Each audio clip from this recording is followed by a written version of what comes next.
Hey, thanks, Amanda. Appreciate the introduction. So I know it sounds like we're having some audio issues. So y'all, I might end up potentially because of bandwidth shutting down my camera here in a little bit because we have so many attendees. But if I do, it's not personal. Don't take it personal. It's not that I don't want to see y'all, but I just want to make sure that we are good to go in terms of everything. So I am in terms of my day job, I'm a professor of communication, and one of the things that we tell people all the time is don't apologize. Here's the deal, though. I am going to apologize because I literally have a typo on my first slide. Like, how terrible is that? That I feel like that just completely disrupts any credibility. It is not the 26th, it is the 21st. So, my hope is that you will not see any more of those. So, long story short, and let me kind of give you a little bit of kind of some information about me. And if you'd like, you can connect with me. This is a QR code to my LinkedIn. I don't do a lot of social media. The only platform that I'm really terribly active on is LinkedIn. But I love to continue these types of conversations. So if you want to reach out and if you want to connect and if you want to have a conversation after this, I would love that. Um, I do a lot of training and consulting with nonprofits. I live in Orlando, and as you can imagine, there are a ton of different nonprofits in the state of Florida. So I love engaging with nonprofits, and I think that there is part of the reason why I love doing that is because I think that you all are on the front lines in terms of doing so many different things, but with relatively limited resources, I think, comparatively. And I love working with nonprofit professionals because you all have to be Renaissance individuals, like literally above average at everything. And that's really hard to do. That's really hard to do. So if you want to reach out, continue the conversation after today, I would love that. But other than that, here is kind of where I want to take us today in terms of an agenda. And I want you to put different stuff in the chat. I've got the chat up so I can kind of see what's going on. So don't feel like you can't engage, but I do think just because of the nature of how many people we've got joining us, this is going to be probably a little bit more webinar style than me asking you to unmute and do some different things. I do, when I do training and consulting, I tend to end up being brought into organizations to talk a lot about generational differences. This is for a couple different reasons. Number one, I'm a self-deprecating millennial, and I'm okay with that, and I love talking about it. Number two, I did a TEDx in 2019 that ended up getting a little bit of traction where I talked about creating a generation agnostic workplace, and we'll talk about that a little bit today. But then, to be honest with you, I actually like talking about generational differences because they really, I think, help organizations create a common vocabulary about their people. So, and I really do think it's a great opportunity for staff and personnel to kind of think about themselves, do some self-awareness, and then also just think about how they fit within the broader organization. And I think it's really helpful. So here is just a little bit of our agenda today, kind of where we're heading. So we've got the cycle continues. I want to give you a couple different things to think about organizationally and kind of embedded in a historical context about generational differences, why they matter, kind of what's going on. And then I do want to just give you an overview of, hey, when I mention a generation, like practically what does that look like? And then managing a multi-generational team, what does that look like? And then I also want to give you just a couple different things to think about in terms of differences debunked. So I want to be, remember that show Mythbusters back in the day? I'm going to be your Mythbuster today. And then we're going to talk specifically about some different strategies. And I think that'll be helpful. So you don't actually have to physically write it down. Like I would actually love if you had, pencil and a piece of paper and you were taking notes. But I would love for you to just think about one particular thing you want to get out of this session. I don't need you don't need to share it out. You don't need to tell anybody, but just, I want you to remember this. Like, what's your rationale? What's your why? As I'm kind of giving you some different things to digest. All right. So let me give you some historical background first. So some actual context. So if you go back and if you look at, and I did this a couple weeks ago where I looked at, I think it's newspapers.com. You can actually get a subscription there, and you can go back and look at archives of newspaper articles from centuries ago. And I went in and just started typing in some keywords. So young people lazy, motivation, job satisfaction, employee engagement. And the reality is, like, I'm going to go through these pretty quickly, but it's funny how we can kind of see that motivation, job satisfaction, and especially like talking about generational differences, we might not have necessarily defined it as that, but the older generation kind of lamenting the younger generation and the younger generation saying the older generation needs to keep up and do things differently. This is not new. It's not new. Now, let me give you an even more recent example of kind of the cycle continuing. So resumebuilder.com, I think it was March of 2023, published results from a survey they did where they surveyed about 1,300 different managers. And one of the questions that they asked their managers was, which generation is the most difficult generation to manage? As you can imagine, and my guess would be many of you probably can guess where I'm going with this. Most of them said that Generation Z, so those who are kind of your younger employees, entry level employees, are the generation that's most difficult to manage. Here's what's interesting, though, about their findings in terms of the actual survey and what these managers said. When they were asked why, so what is it about Gen Z that makes them the most difficult generation to work with? 39% said a lack of tech skills make Gen Z difficult to work with. Let that fester for just a second. Like, let that marinate. We always assume that Generation Z are kind of digital natives, that they are just ingrained in all of this different type of tech. But the reality is that when it comes to embedding themselves in the tech used by the organization, they might not necessarily be as adept. So for you all, think in terms of maybe any software that you use and kind of what the learning curve is for your entry level employees. 37% of these managers said that Generation Z lacks effort and motivation. 36% said because they are easily distracted, and this one's interesting, easily offended, which I think is kind of an interesting dovetail off of that. And then I'm still wrestling with this fourth bullet point because I don't necessarily know how to even compute it, but 21% said they're the most difficult to manage because Gen Z members are dishonest, which is kind of interesting. So ultimately, here's the deal. And I share this to say, look, this is not new. Check out this Time magazine cover from probably about 10 years ago. And it's a little blurry, so I'll read it for you. The me generation. Millennials are lazy, entitled narcissists who still live with their parents. Why they'll save us all. This is a decade ago. I say all of that to tell you that there is nothing new under the sun, right? After mocking millennials, Gen Z are coming for Gen Alpha. That is, so I have 5 kids. My oldest is 9. Generation Alpha. Those are the post Gen Z generation. They're just not all there. Y'all, here's the deal. We're having these conversations. These conversations are becoming cyclical. And I think in many ways, we're creating these almost these self-fulfilling prophecies of thinking about these different generations and how these different generations are different and how they function in the workplace. But there's nothing new under the sun. The cycle continues. Now, let's talk just a little bit. And this is where I actually want you to engage in your chat. And I want to see your responses on this. We're going to talk a little bit about generational differences and managing a multi-generational team. And I hope I give you some different things to walk away with. So for the sake of a definition, a generation consists, and I do think this is important, a generation consists of those born between a specified year range who often share life experiences of their formative years. That's the key. Formative years being like between the ages of 10 and 20. Including pop culture, economic conditions, world events, natural disasters, and technology. So I like that definition because it gives us a lot of different buckets, a lot of different categories to think about generational differences. So this is a chart that I really like from Pew Research Center. What's interesting to me on top of all the other stuff we just talked about, that the cycle continues, that we lump these different people together that all have different life experiences, but that share collective, unique experiences. One of the other things that's interesting about generational differences and generational research is that Pew Research Center actually stopped kind of lumping their data into generations. Now, Pew will tell you that the reason why they did that is because they felt like they were boxing people in, that they felt like in some ways generational differences research was offensive. To be honest with you, I think there are a couple different things happening with that. I think in part what they're finding is that it's kind of hard to differentiate true differences that are generational today, in part because tech is happening so fast. My mamaw has a Facebook, and I never thought I would say that, right? But we have older generations that are kind of subscribing to new technological advances that probably they would not necessarily have ascribed to 10 years ago.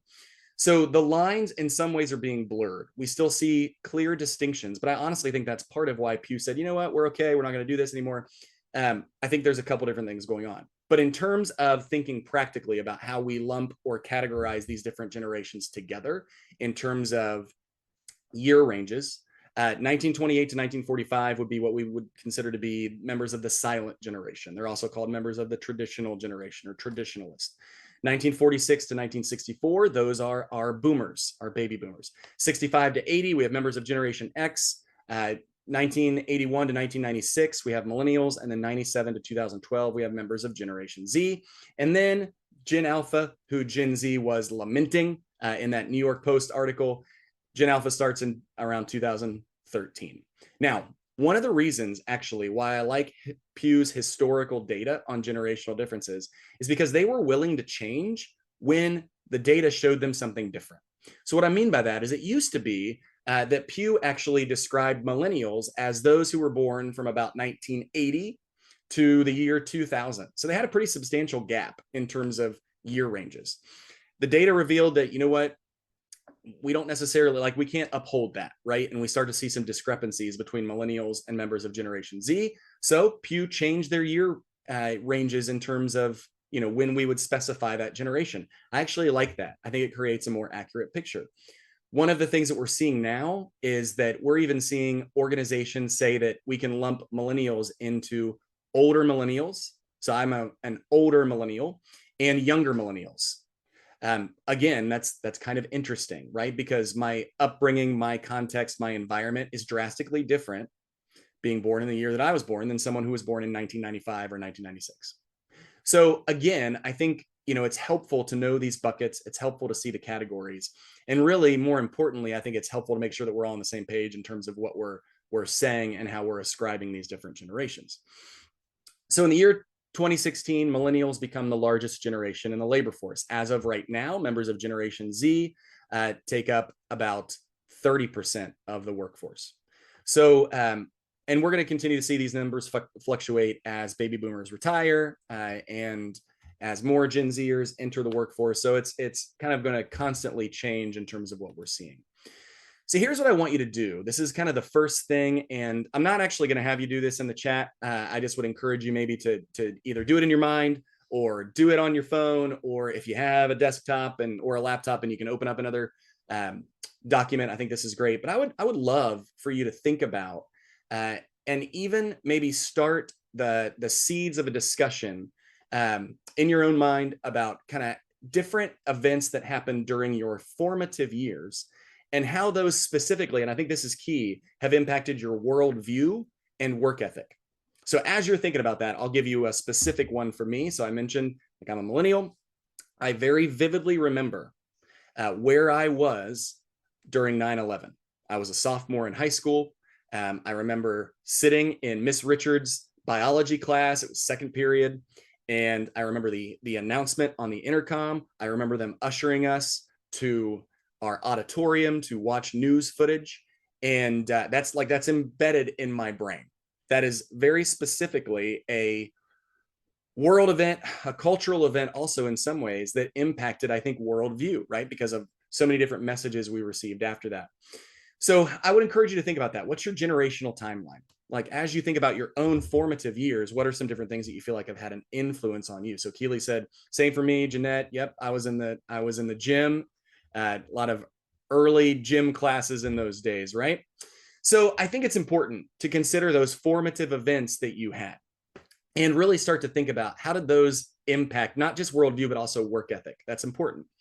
All right, here's where I do want you to engage with me in the chat a little bit. So we're going to go through each of these generations, and I'm going to give you an opportunity in the chat to give me some buzzwords, some traits, some characteristics of each of these generations that you would feel like either define them because the data says that it defines them, or defines them in terms of our perception of them. In many ways, as we talk about generational differences, those worlds collide. So the data tells us something, but then also perception tells us another thing. So silent generation first. Remember, those are born between about 1928 to 1945. So in the chat, and I'll look out for these, go ahead and put some different kind of stereotypes or different survived depression, swinging, or 1920s, stoic, hardworking, traditionalists, bad with technology, just put their head down and plowed forward, right? Male dominated, Stephen, loyal. Okay, These are awesome. This is perfect. This is the exact, like, this is exactly what I wanted you to do. Traditional gender roles, job dedicated, stay on the job for 30 years, then you retire, you get your gold Rolex, all that good kind of stuff. So you're getting it. Let me give you a couple different things to think about in terms of the world of work, because I think a lot of what we are dealing with right now when it comes to generational differences is kind of mismanaged expectations based on what's been created with the world of work decades prior. So when you hear silent generation, and you've already hit on kind of a lot of these in the text, loyal, there was a top-down management style in organizations or workplaces.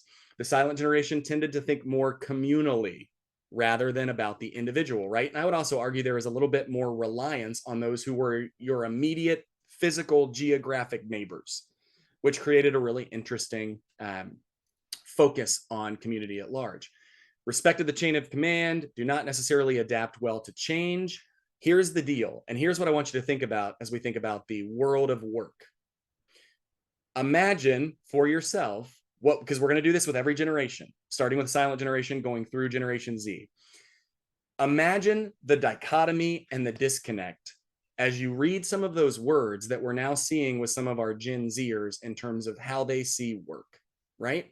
So there was a foundation that was laid by members of the silent generation. And then we're now seeing some differences in terms of practically how our Gen Zers and even millennials see the workplace, right? Okay, that's perfect. So I'm going to have you do it next for baby boomers. So do the same thing. I'm going to put my list up as soon as you get done in the chat, but we're now switching to baby boomers. What are some different traits, characteristics, behaviors, styles of baby boomers? I'll give you a few seconds. We'll start to see those kind of roll in, and then I'll give you my list as we think about the world of work. Okay, career is identity. That's perfect. That's a great one. Birth control, more freedom from women. Yeah, Christopher, I'm cool if this deck is shared. Absolutely, totally. So Keely, if you all want to share the slide deck, that's great. Fight the system. Yeah, okay, that's great. A little bit more liberal, frugal, love a coupon. Pioneers, advocates, all of this different type of stuff. Let's see. Civil rights movement, revolutionary change. Perfect. Okay, that's awesome. Now, here's my list, because I think you're going to see several that tend to be pretty similar. So baby boomers, those born between 1946 to 1964, the ones in bold, I think, are most important for thinking practically about the world of work. So when we talk about baby boomers all the time, we tend to think about them in terms of workaholics, right? So this was the first generation where we started to see two income homes. So you mentioned like gender roles and different things. This is kind of the first generation where we started to see mom come out of the house a little bit and go back to work. All right. We also saw boomers work many hours in long hours, which is where kind of the workaholic characteristic comes into play. There tended to be a little bit more of a work-life imbalance. They were a little bit more competitive, still career loyalist, especially as we think about it in relation to Gen X, who comes next. Stereotype tends to be with this generation that there is a little bit of a dichotomy in terms of their ability to trust younger workers, and to be a little bit distrusting. Strong work ethic, but the organizational hierarchy tends to get a little bit flatter, not completely flat, but flatter than members of the silent generation. So it's not necessarily as top heavy as traditionalists. This is perfect. Ashley says, my parents. This is great. I got to tell you, there's a level here where I even think about my parents and I go, wow, I can't imagine, spending my money on X, Y, or Z, but they worked hard for it. And I think that one of the things I share with boomers all the time, because it's really easy for us to blame the previous generation for issues. Why do you think, this is only somewhat, rhetorical, why do you think that baby boomers worked so much and so hard? Well, think about their upbringing and think about the upbringing of their parents. Like, I don't think there was an embedded greed that was happening here, even though I think that's a lot of times how we might define baby boomers. I think they legitimately wanted to see something better for their family.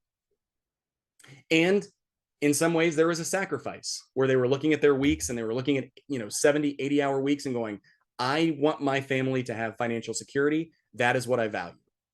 So it's interesting. All right.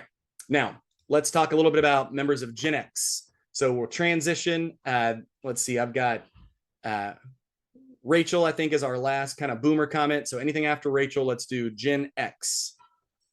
So members of Generation X, stereotypes, characteristics, etc. No supervision, can entertain themselves, can survive with or without technology. That's good. I like that, Robert. What else? The best. Thank you. Claire, can I just tell you, I do variations of this session all the time, and I have Gen Xers inevitably say, Gen X, we're the bomb. I think I've had people say the bomb.com. I don't know if that like is a Gen X, phrase. But they love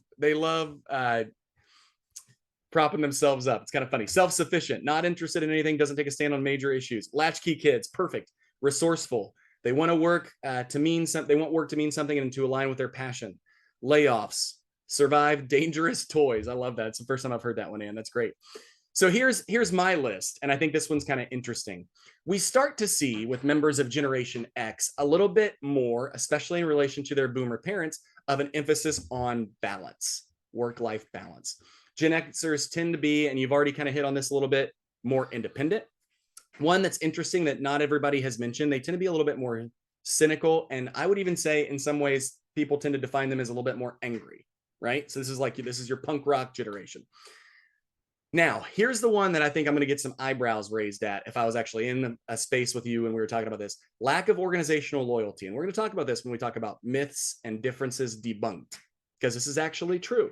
And we're starting to see some cracks in the foundation, starting with boomers in terms of a little bit more flatter hierarchy in the workplace, and Gen Xers in terms of organizational loyalty that starts to set a trend that millennials and members of Generation Z will kind of latch onto. So Gen Xers tend to be a little bit more pragmatic. They're results oriented. I think somebody said latchkey kids. Perfect. Those are all great. And I think all appropriate as we kind of think about this particular group. All right. So let's see. Ann, that's great. I'm Gen X. I've been with my firm for 22 and a half years. That's awesome. That's great. So I want you, after Ann's comment, we're now going to go to millennials. So I want you to think about traits, characteristics, behavioral elements related to millennials. And then we will come back together. Okay, so Kim says, I would agree with cynical with Gen X. That's good. Let's see. Oh, that's great, man. Okay, some of these other Gen X comments are really good.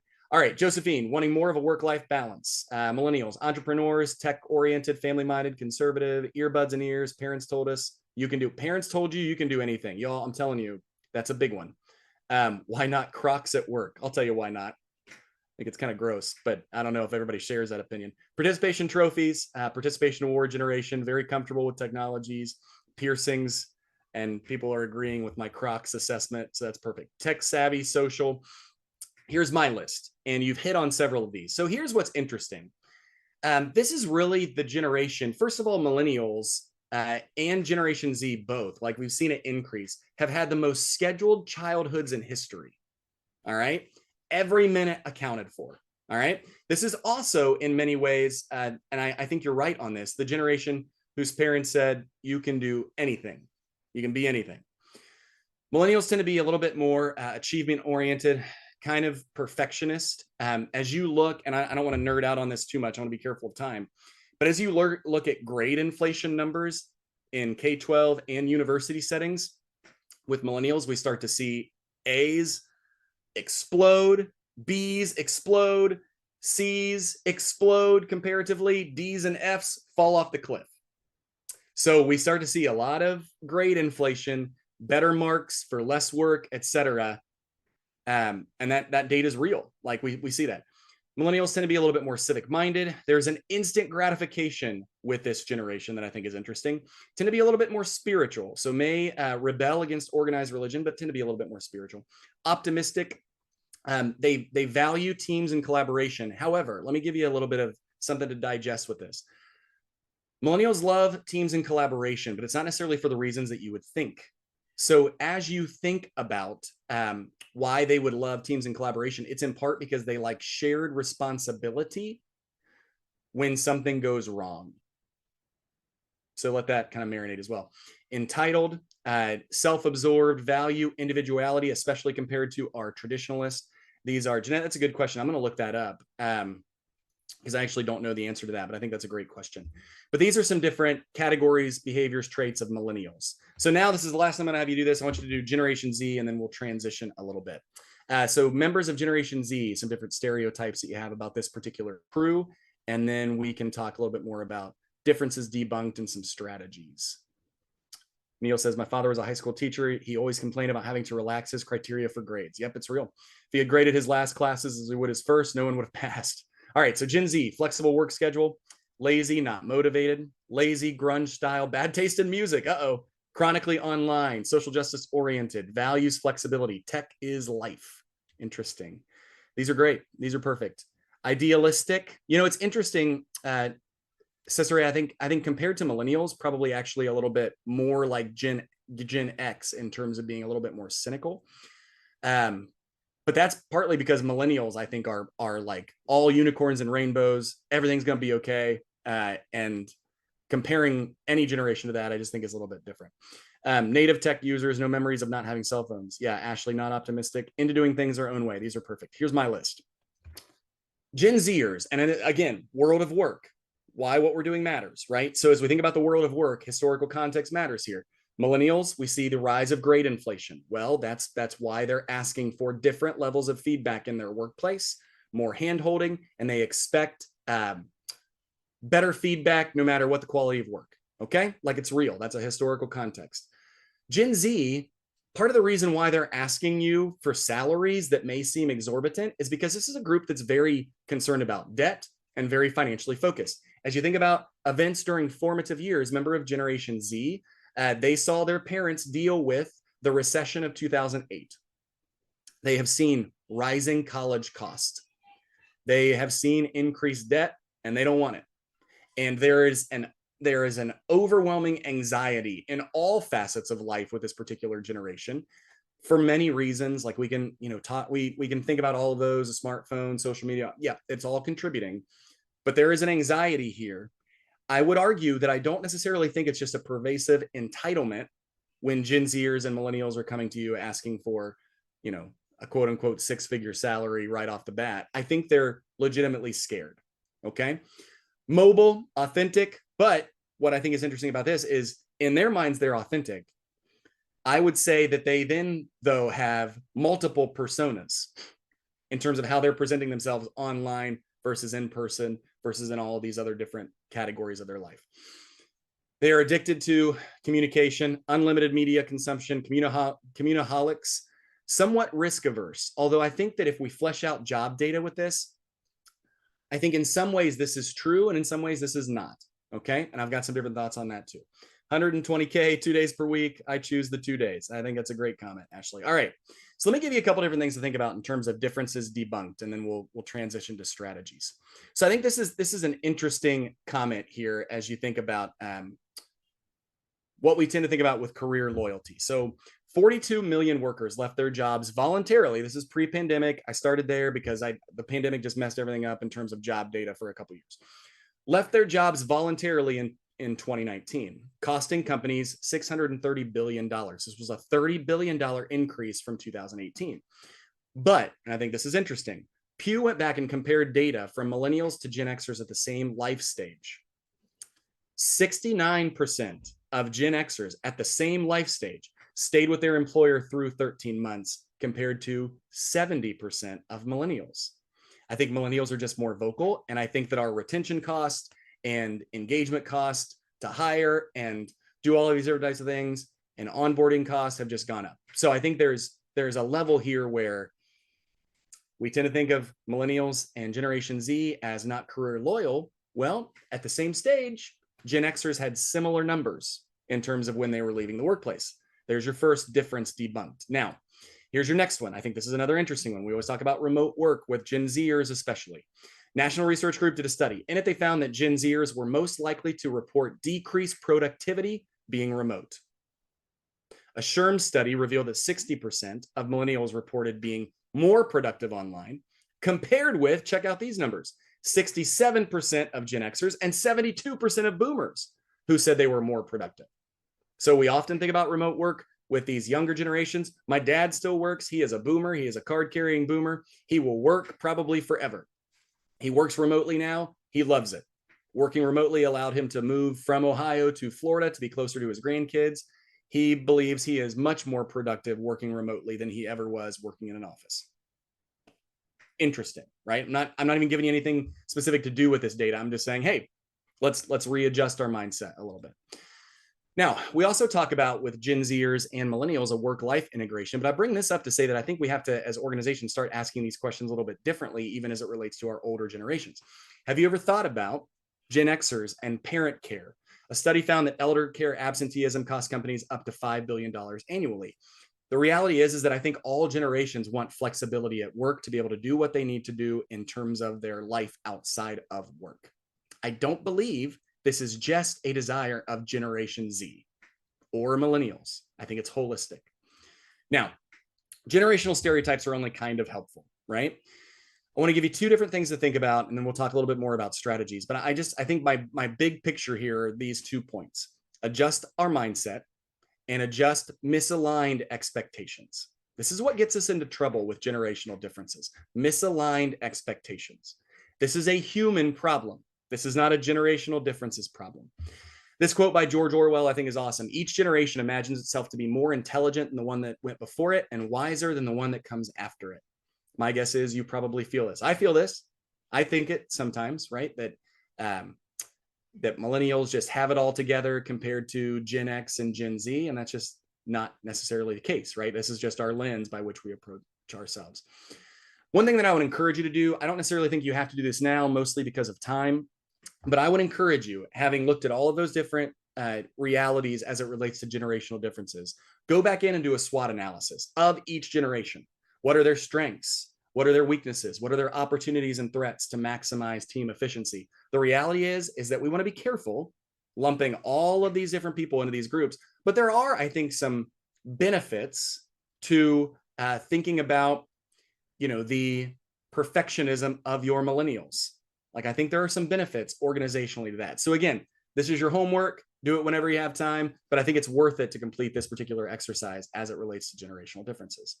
So in the chat, I want you to really quickly put in some different benefits that you think there are of having a true multi-generational workplace. So benefits of having a multi-generational workplace. And then I'll read a few of those and we'll keep moving forward. Important to have varying perspectives. Yeah, different perspectives and values. Diversity of people, so many perspectives. Yep, seeing perspectives a lot. That's perfect. Diversity in life experiences. That's awesome too. Absolutely. Different ways of solving problems. Not necessarily better, not necessarily worse, just different. And that is good. That is good.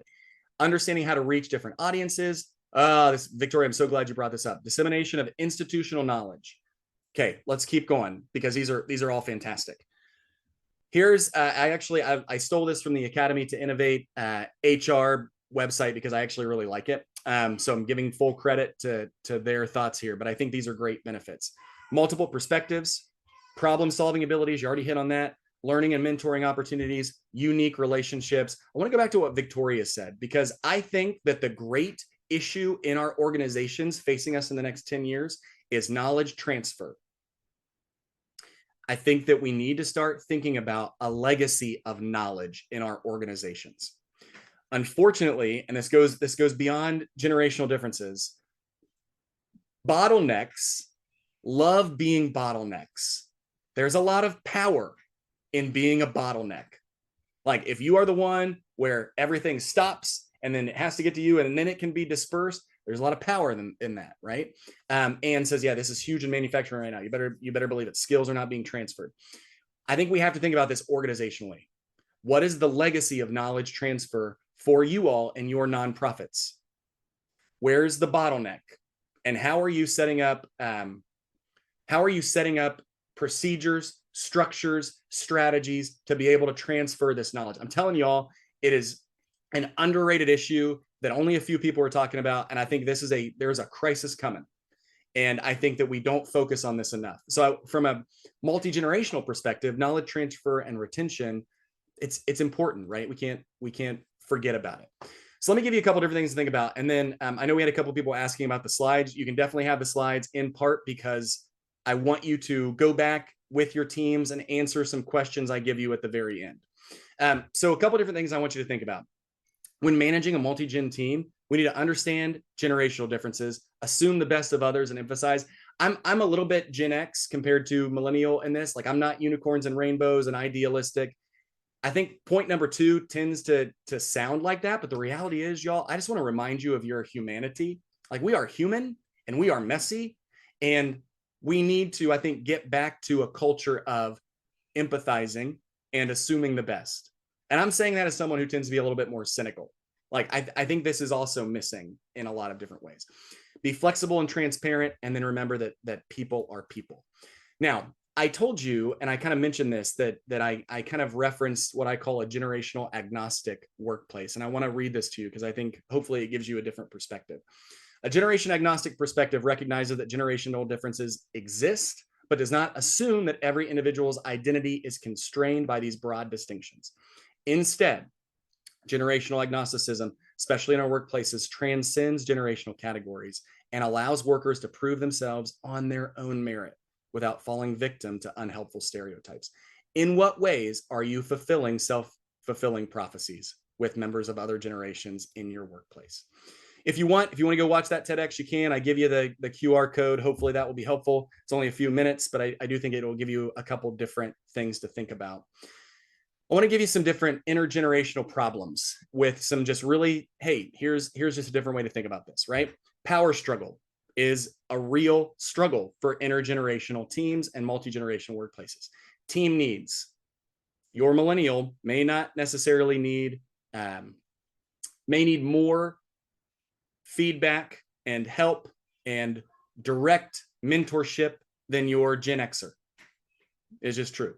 Decision making is a common intergenerational problem, right? Because we tend to confer authority to oldest team members, which leads to potential conflict and dysfunctions. Just think strategically, like, how does your team like to make decisions? Have you talked about that? Have you talked about how your team likes to communicate preferences and styles? Have you talked about how your team likes to handle conflict? These are good conversations to have, right? And then communication norms. Give the team space, listen and learn, share what you know. The reality is we all have different generational preferences.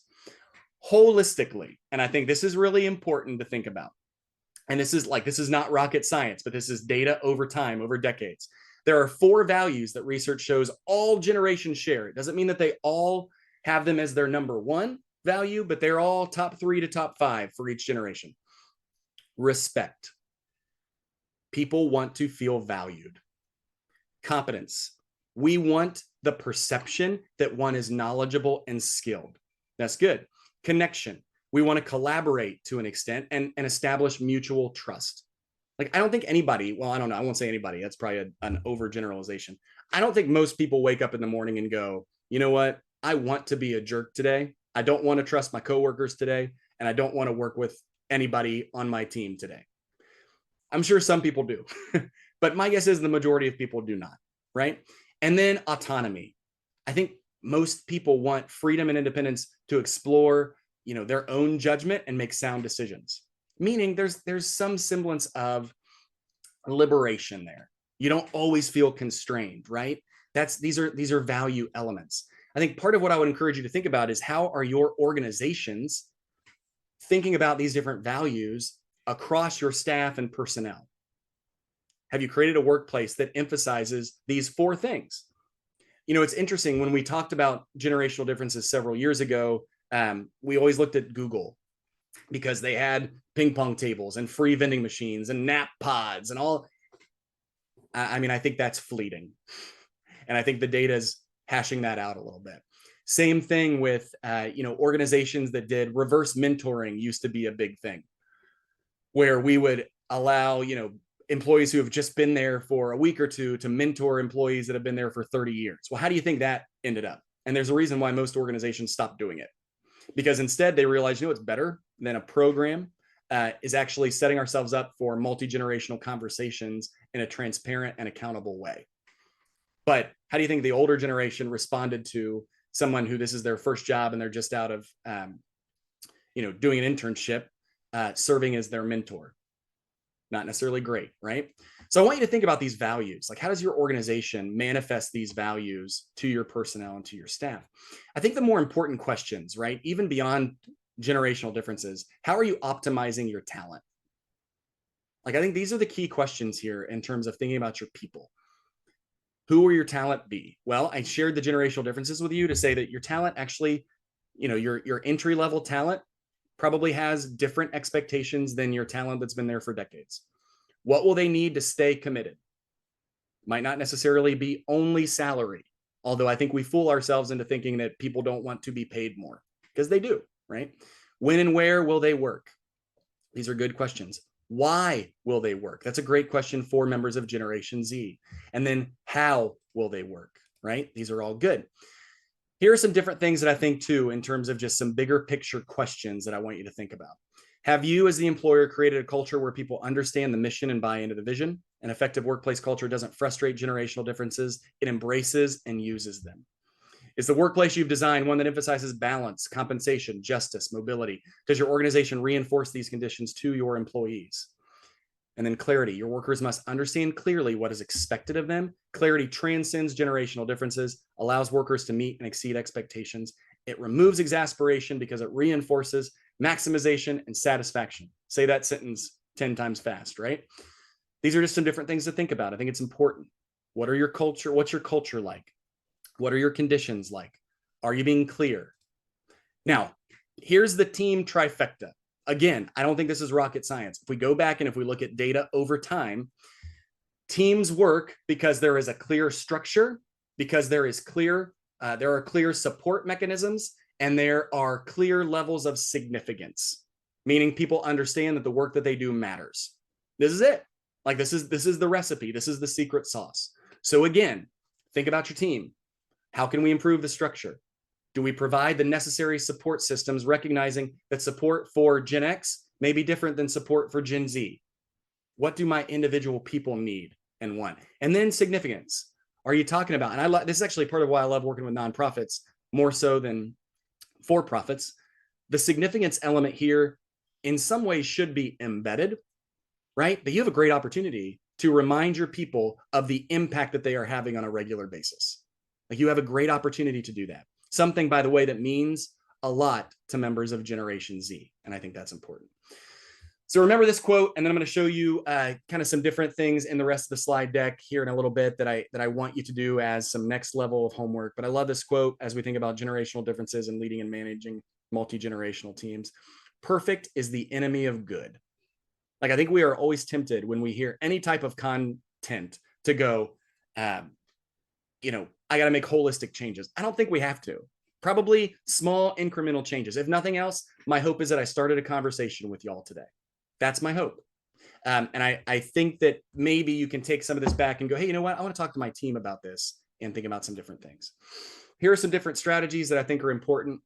Accommodate employee differences by learning about unique needs and serving them accordingly. Create workplace choices when you can. Like, are you allowing your people to be autonomous and have agency? That's a key word.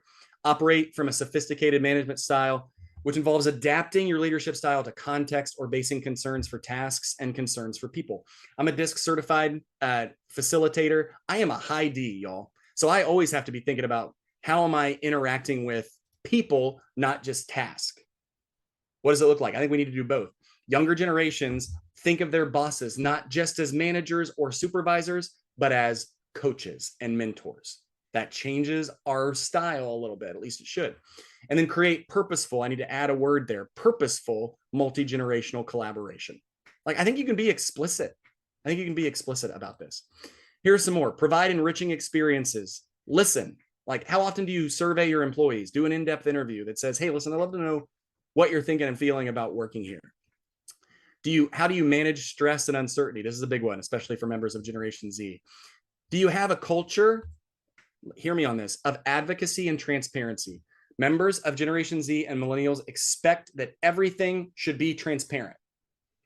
Y'all, that is a fallacy. That is not a real world, because everything cannot be made accessible to the public. Like, legally, everything cannot be made accessible to the public. But are you transparent when you can be? I think that's a really good question to think about. I would encourage you also to have an employee engagement plan. How do you think about engaging your employees from onboarding to final day? Engagement is that key word, right?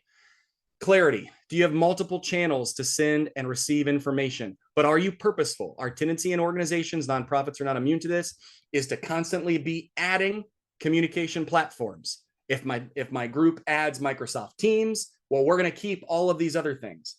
Be careful, right? Be purposeful and intentional about your channels. I would encourage you to have an internal communication strategy. Like, how do you talk to your people about what and at what frequency? And then always be analyzing, auditing, and adjusting what you're doing. Now, I'm going to quote unquote stop here for just a second and give you some homework, right? Lindsay Pollock wrote a book a few years ago about generational differences, and I actually loved how she categorized thinking about our workplaces in terms of generational differences. But she has kind of 7 different categories here that I think are really helpful: talent, leadership, people management, communication, training and development, networking, and mentoring, as well as culture. In the slides, I'm going to show them to you really quick, and then I'm going to make you seasick because I'm going to go through all of them. I give you some what I would consider to be in-depth questions that I think will be helpful for you to think about your organizations as they relate to each of those 7 categories. So here are some questions related to talent, leadership, people management, communication, training and development, mentoring and networking, culture, right? Those are all good things. So I want to leave you with this, and then I'll put up a slide where you can contact me if you want to continue the conversation. Would love to be able to talk to your team or anything in that regard if you are ever interested in bringing people in. But I think big picture, how do we empower a multi-generational team? We understand generational differences. Today was half that battle. We assume the best of others and empathize. We are flexible and transparent. And we remember, y'all, that people are people. We are humans and we are messy and none of us are perfect.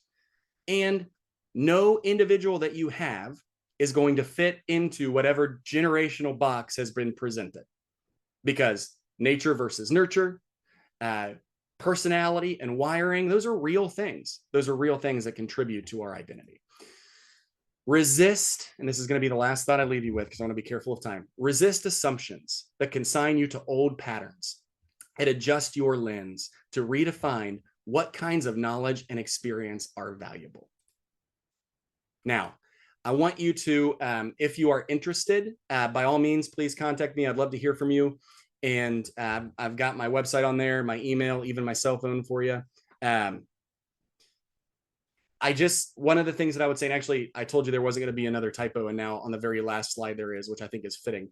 So I'm going to go ahead and put my email in the actual chat in case you want to reach out. But I do just want to say that I appreciate y'all. I appreciate you coming out today. I know that you have so many different things going on. By all means, reach out to me if you want to continue the conversation. I hope this was helpful, and I know we at least have a couple minutes for questions. So I'd love to, if there are any, I would love to take any.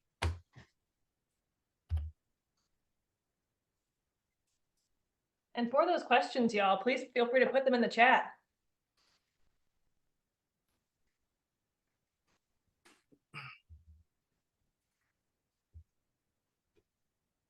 I'm just seeing a lot of love for you and your presentation, Michael, so far. Oh, great. Okay, that's awesome. That's better than the alternative, isn't it?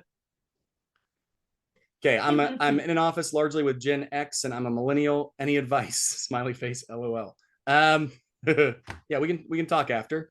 I would just say I'm a millennial, but I tend to be wired very much like a Gen Xer, and I think that the more independent you can be, I think the better to a certain extent. But it is funny. I do think that we always assume that the other generation will cater, so that the other generation will do what we need them to do, so that our younger employees will kind of fall in line with the style that's already been presented of the organization. And I think there's a both and as you think about culture. Like, in what ways is the culture driving norms and values, and in what ways are the people kind of contributing to kind of the culture at large, right? So I think that's good stuff. All right, Keely, thanks so much for having me. I appreciate it. Oh my goodness, Michael, thank you for joining us today. I know that I'm taking away a ton of information. My brain is just going a million miles an hour. So I appreciate you sharing today. I appreciate your willingness to allow us to record this session and to share your slides. I know I'm looking forward to them, and our attendees are as well. So thank you for joining us today, Michael. And thank you to our audience for being such an engaging audience and willing to learn, to listen, and to think about ways to meet our coworkers where they're at. So as a reminder, we at the Alliance, we host events like this for free regularly. Our next one is on September 10th. It is going to be about 10 steps to creating a board development and recruitment program. The link is in the chat if you are interested in registering. So I hope to see you all there. Until then, I wish you all a wonderful summer and we'll be in touch. Thanks again and have a good afternoon.